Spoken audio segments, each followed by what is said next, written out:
World ATM Congress has been a great show. It's great to be able to meet face-to-face after COVID. You have all the thinkers from the industry here talking about the traditional airspace and the future airspace and how the new aircrafts like air taxis and particularly drones will integrate into the airspace. So there's a lot of thought leadership. There's a lot of meeting up with people who've got expertise in these areas, and there's a lot of discussions to progress, which is great. It's been a really interesting Congress. First time in about 3 years everyone's been able to get together and meet up.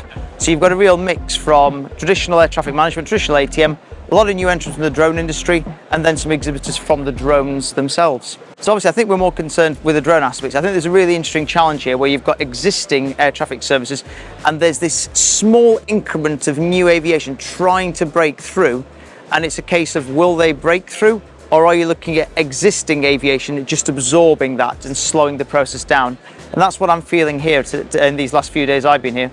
You've got the current technologies, then you've got new aviation, new UTMs, new concepts, and how fast can they break through, or are they all going to move at the same speed together?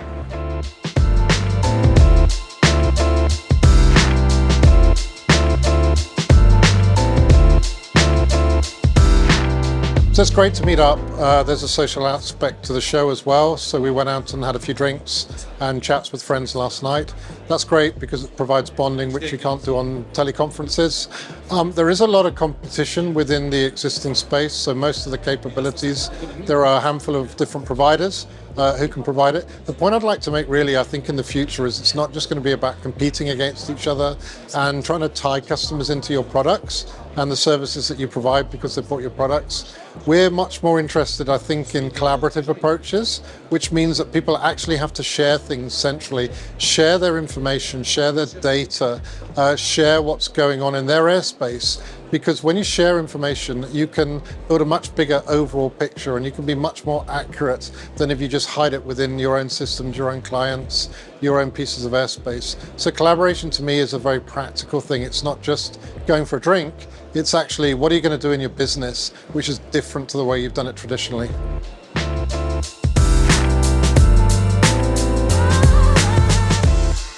Yeah, I think the other main thread that I've had from my conversations with a number of stakeholders is there's a distinct lack of sharing of the information. So you have lots of individual projects taking place within Europe, even obviously within our United Kingdom Future of Flight. But how are those information being shared between projects? Not at the presentation stage where you have to disseminate, but during the trial. How do we get the right data packets so we can put that together to make an overarching safety case? Certainly, for example, for the next phase of CESAR, that seems to be a problem that they've already identified, so hoping they'll be able to resolve some of those. Yeah, I mean, how does this work for Neuron? I think one thing I've observed is that there are a lot of individual components that are very much trying to push their own part of the solution space. What I'm not really seeing is that kind of consortium approach, which is how do you bring together operators, UTMs, ANSPs, the infrastructure needed behind it, and actually put together projects that aren't necessarily funded by government. So it's what's your collaborative style going to be? Whereas right now it seems to be very much individuals trying to sell their own technologies. So I think Neuron's in a really interesting place where we've got this collaborative sensor network we need to deploy, but then also we've got a mechanism about how we engage with multiple participants to bring that solution together.